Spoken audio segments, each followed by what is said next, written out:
Hey, this is Emily at Oz Inflatable Kayaks, and in this video, I'm going to show you how to choose an awesome portable solo kayak. I've been doing this for a long time. I've done a lot of testing. I've got sitting kayaks here. I've got sit on tops. I've got pool toys. I've got full drop stitch canoe style. I've got whitewater sort of ones. I've got folding kayaks. I've got hybrid kayaks. Basically anything on the market in Australia, I've tested it, and not just for 5 minutes, like for several hours, and often multiple times. So I have honed down over 17 years of selling these kayaks, honed down the process of how to get you into the right kayak. So we're going to jump into the website. I'm going to show you how you can really quickly identify the best kayak. Okay, so what you're going to see at the top here is the filter. And the filter represents the questions we would ask you. So if you called me on the phone and said, "Hey, Emily, I'm trying to choose a kayak," the first thing I'm going to say is, "Oh, that's great. What's your height and weight?" Bit of a personal question. People hesitate on the weight, but we're not here to judge you. We just need to know if you're going to fit and get good performance from the kayak. Heaviest paddler might seem a bit of an odd way of phrasing that, but it's because we have to account for tandems as well. So if you are below 80 kilograms, you will fit everything. You don't need to key anything in. But let's say you're 110 kilograms. This is where you can put in 110. And some of these will drop off. Now, it's important to distinguish. This is not the same as capacity. What we have found is that the capacity that the manufacturers give us bear no real resemblance to anything. And so we've tested this with multiple friends of varying weights and sizes. And we've understood, okay, if you've got all this weight in one spot, which is different to loading up with gear, which is more your capacity, then how does the kayak perform? So this is our judgment on how it performs. And it's not a strict number. So for example, with the Advanced Frame Elite, we've said, look, up to about 110, you get good rigidity, which means the bow and the stern are in the water. It's tracking really well. Above that, you start to get a bit of a banana shape in it, which means the tracking is compromised. It starts to waggle, right? Nobody wants waggle. That doesn't mean if you're 111 kilograms, you can't buy it, right? It's a guideline, but it's a guideline based on experience, and it's not the same as capacity. So you could be 110 in this one, but then still load it up with gear up to 136, okay? So just bear that in mind. With height is about fitting. Again, if you're below 183, you'll fit all of these. But let's say you were 200, which is quite tall. You're a bit more limited in what you're going to fit your legs into. Now, one thing I will say with this is be careful with these kayaks down here. So the Air Fusion Evo, the Orubay, the Coast, they are very long internally. So any height will be able to fit legs internally, but they have fixed cockpits. So you got to be able to tuck your legs in. If you have shorter legs, you can be tall but not have as long legs, if that makes sense. If you have shorter legs or you're very flexible, you'll be okay. But if you're not, I've had customers that have been long enough to fit but struggle to get in. This is different to these ones where there's a zipper down the deck. So you can just unzip to get in and zip yourself up. Now, the other thing is that this is not as definitive, because you can imagine, so these two here, best-selling kayaks, American brand, so they've said 6'2" is around about the maximum height. If you are 6'1" and you have very long legs, you're not going to fit in these. And similarly, if you're 6'3", but you've got a long body and quite shorter legs, you've got a good chance of fitting. So you've got to use your common sense about your body, right, as well, and know yourself. So we can give you a guideline here, but it's a guideline. So those two will let you know that you fit. The other thing, and in some ways this is the most important thing, is the weight of the kayak. Trust me when I say you want the lightest kayak you can get that still meets your needs. Lifting heavy stuff just is awful, right? And this is not to say you can't do it. I have a lot of people like, "Oh, I can lift 20 kilograms. That's a bag of cement. That's easy." I'm like, yeah, so can I, but I sure don't want to, right? It's just not fun. And what I've found when people return kayaks, and I know this, we don't get a lot of returns with our brands because we're sort of careful to get people in the right kayaks and to stock really good kayaks, but we get people that come from other brands that have had a bad experience, right? And it's too heavy, right? Or it's a pain in the bum to set up, and we're going to talk about that a bit later. But if you can get a really light kayak, you will go more often. You will go out because you won't be like, "Oh, I've got to lift it." So if you just want a place to start, so a lot of people are like, "Oh, what should I put?" 14 is a good starting point in the sense that most people can lift 14 kilogram kayaks, but you still get a really big range, as you can see here. It doesn't cut down much.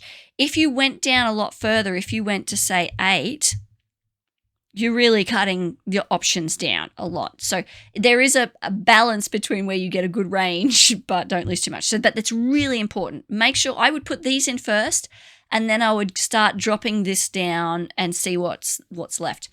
Max trip length. So this is not a criteria that comes from manufacturers. Again, the vast majority of this is our judgment after years of practicing, testing these kayaks and testing with friends and family and whatnot.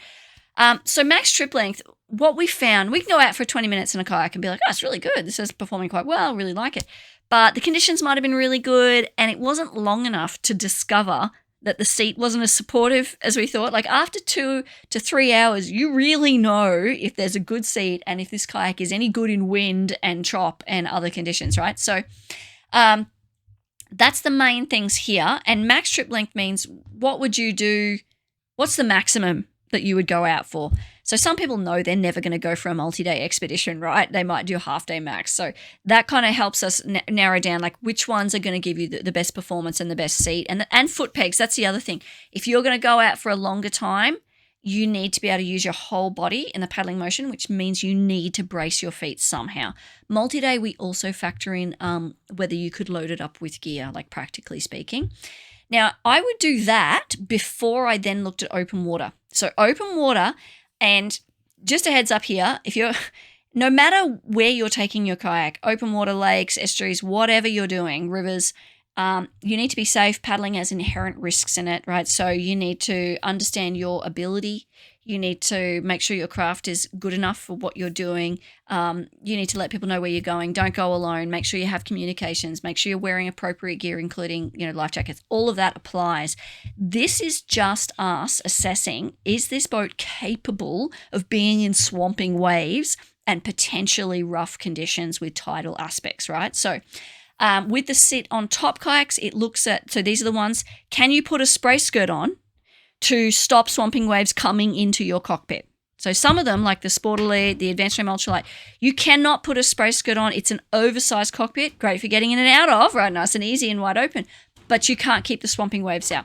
And then some of the others, like the sit on tops, it's more about if you had swamping waves coming in, is it self-bailing? Will it let those that water drain and kind of equalize?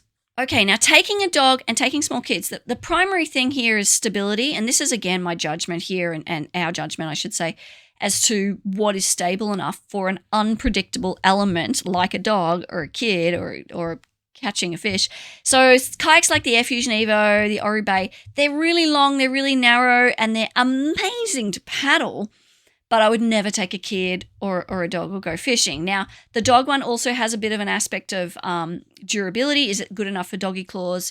That kind of thing. But what you need to think about is your size and the kid or the dog's size. So I used to go out in the Sport Elite, for example, with my daughter when she was 1 or 2. She was pretty small. I'm pretty small. We fit no problems.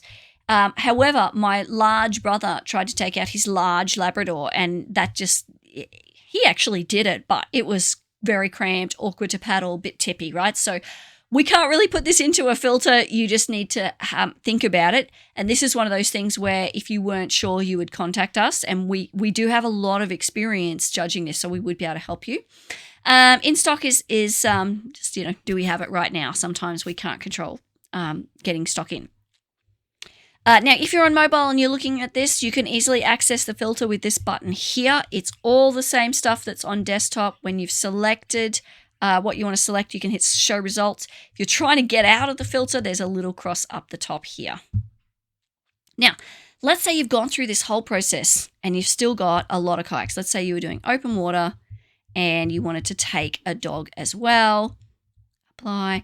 You still got 3 kayaks and you're like, geez, I really don't know what to pick out of these 3 kayaks. That's when you would look at the compare table. I'm just going to clear this out. So you see this compare button. You can add kayaks to the compare table. Now, whereas the filter is asking information about you, the compare table is showing information about the kayak.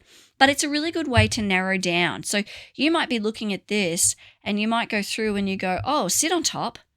Oh no, I live in Tasmania. I don't want to get wet. I don't want to sit on top kayak. So then you know that maybe that one's not the one for you and you can drop it off the table, out of the compare table. And I scroll down and you go, this is looking really good, but this one's 19 kilograms and this one's 13.5. Boy, the Advanced Frame Elite sounds like probably it might be a better choice. And there is a lot of information here, right? But let's say you did narrow it down to that one. A couple of steps I would really recommend. One is to go here to who is this kayak not for, right? We are specifically trying to make it clear what you should and should not get. An example here is if you're taller than 6'2", right? As I've got here, taller than 6'2", this is not the kayak for you. It's not long enough. If you're doing white water above class 2, this is not the kayak for you. Right? It's not a white water kayak. So you can pretty clearly self-identify that you are not this is not the right kayak for you. The other thing, and by the way, all those specifications that are in the compare table are in here.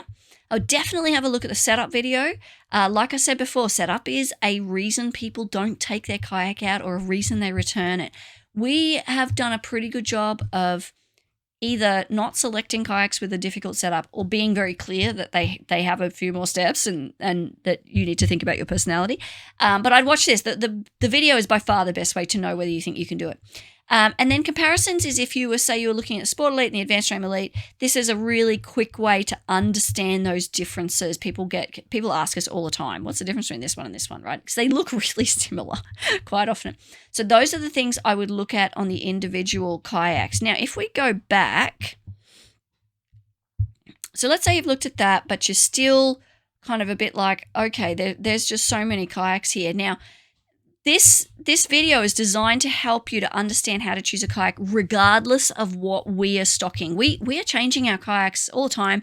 We're always finding new stuff, testing things out, so that the kayaks you're looking at probably won't be the same as what we have here. But I can tell you straight up that the Advanced Frame Sport Elite and the Advanced Frame Elite, we've been selling them forever. Fantastic kayaks, particularly the Sport Elite. The Advanced Frame Elite is if you want to be able to put on a spray skirt. So if we jump into this one, it's just that sweet spot. It's quick to set up and lightweight. So remember I said these are two things that are really, really important. It's got a good comfy seat, and then the performance on the water is really good. Plus it's quite stable, so it's suitable for beginners as well as advanced. This is Adrian. You can watch his video. Very experienced multi-day sea kayaker. Loves this kayak. So if you're just like, where do I start? Go to the Sport Elite. Look at who is this not for. Make sure you're okay with it. And we can basically go from there. Now, let's say you've done all of these steps. You've done your filter, you've done your compare table, you've checked the who is this not for in the setup video, and you still don't really know, or you just want to confirm because it is a big decision, and I completely understand that. Give us a call. Call button up here. We do answer our phone. We do check our voicemail, right? Generally Monday to Friday. We don't typically work weekends, but we get back to people. So you can definitely make that call, or you can use the contact form, send us a message, and we'll get back in touch with you. We are not shy. We know our products really well. We know them inside out. We can definitely help you get into the right kayak. I hope this helps. Maybe we'll hear from you soon. This is Emily at Oz Inflatable Kayaks.